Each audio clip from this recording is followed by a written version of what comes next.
Pumutak ang isang concerned citizen tungkol sa ilang market vendor sa Bulacan na di umano'y nagbababad ng karning manok sa tubig para bumigat at maibenta sa mas mahal na presyo. Hindi lang yan, ang tubig na pinagbababaran, sagad to the bones daw ang dumi.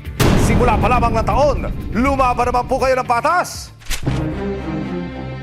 Idinulog sa resibo ng isang mamimili na itatago namin sa pangalang Aaron ang nakababakalang sistiraw sa isang palengke sa May Kawayan, Bulacan. Ang mga manok daw kasi rito, malaman at mabigat nga, pero oras na isa lang sa lutuan. Ang inakalang sulit na buong manok, nagtutubig at lumiliit.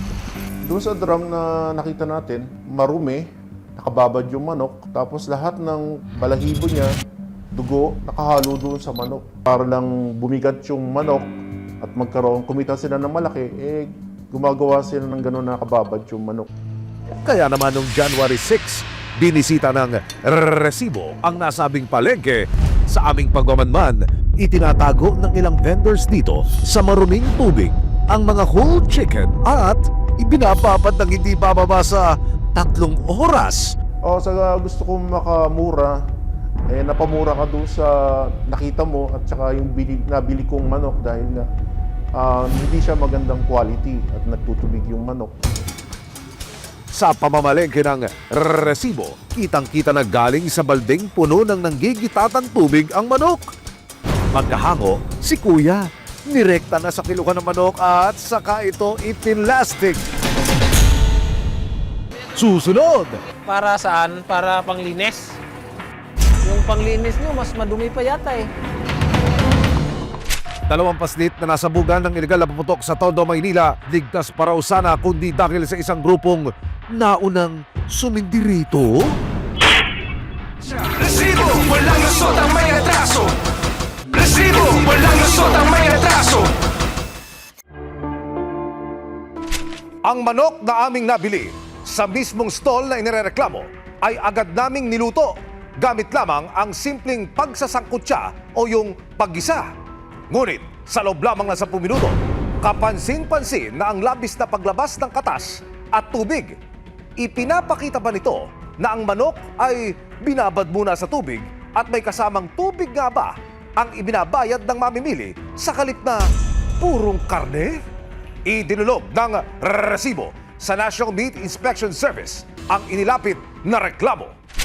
Isang araw, matapos tiktikan ng iba't ibang stall sa palengking ito sa May Kawayan, Bulacan, itinilaok ng resibo sa National Meat Inspection Service o NMIS ang reklamo ni Aaron. Depende sa gravity ng violation kung kaya pa naman natin na siguro mga notice of violation.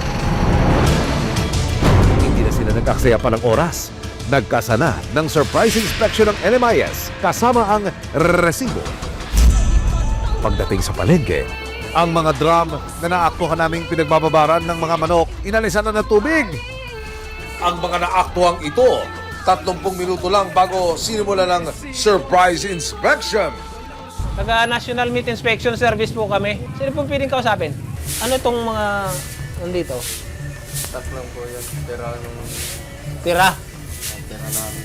Kailan pa tira? Palinis-linisan nyo naman ng konti yung kuwan ninyo. Sir, pwede bang pasuyo naman yung mga drum yung panglinis ng tubig? Linis-linisan naman ninyo.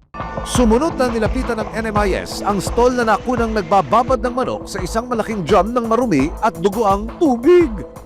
Para saan? Para panglinis. Yung panglinis nyo, mas madumi pa yata eh. Ito, panglinis daw nila ng tubig. Kaso nga yung container, napakadumi naman. Sir, pwede bang pasuyo naman yung mga drum yung panglinis ng tubig? Linis-linisan naman ninyo. Nanggigitata na yung kuwan natin. May accredited ng hog at saka natin, large.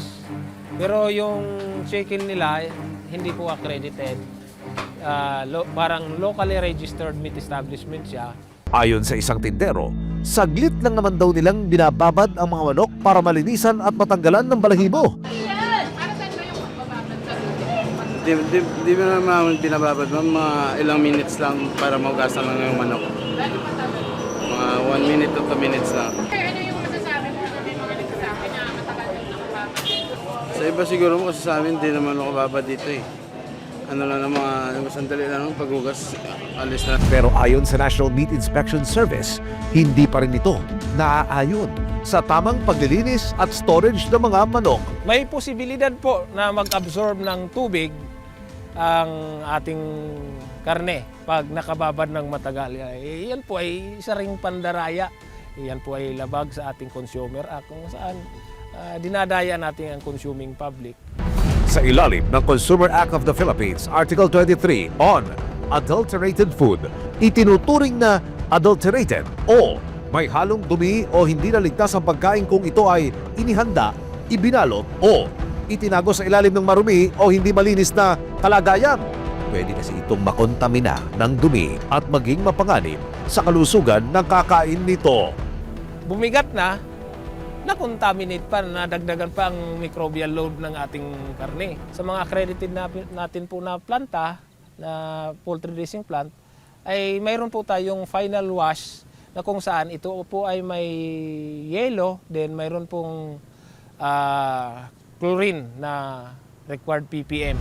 Ayon sa Maykawayan City Veterinary Office, labag ang pagbababad ng anumang karne sa kanilang safety standards. Hindi po dapat na ibababad ang kahit anong klaseng karne sa tubig for any period of time. Pwede po siyang mag-absorb ng tubig, yun nga po, para lokohin yung mga mamimili. Mali po iyon. Kaya naman inilapit din namin ito sa Maykawayan City Sanitation Department para maaksyonan. Pwede pong maalis yung kanilang lisensya sa pagtitinda or pwede pong ma-issuean sila ng ticket o violation para po sila magmulta kung sakali. Opo. Ayon sa National Meat Inspection Service, patuloy nila itong babantayan. Ang mga mapatunayang lumabag ay papatawan ng karampatang parusa at penalty. Mayroon kulong na 6 years on 1 to 12 years. Depende sa violation mo sa Meat Inspection Code of the Philippines. Sa ngayon, nagbigay na ng warning at paalala ang lokal na pamahalaan at NMIS sa mga nasitang vendor ng manok. May urgency po ito. So pwede pong ma-issuean sila agad ng fine. Kung mai-issuean po sila ng sanitary order, kailangan pong ma-comply kaagad nila. Mensahe naman ng National Meat Inspection Service sa mga vendor ng karne, lalo na ng manok. Mas mabuting sumunod na lamang sa mga patakaran na matagal nang nakatalaga. Lagi sana nilang isipin na ang karne na kanilang tinitinda ay para sa kanilang mga pamilya. So kung yan laging iniisip natin, hindi natin magagawa na magtinda ng may daya. Pagdating sa usapin tungkol sa pagkain at kalusugan, nariyan ang mga ahensya ng gobyerno at ang resibo para siguraduhin walang kahit anong kompromiso pagdating sa hinahain at pinakakain natin sa ating mga mahal sa buhay. Maraming salamat sa panonood, mga kapuso. Para masundan ang mga reklamong nasolusyonan ng resibo, mag-subscribe lamang sa GMA Public Affairs YouTube channel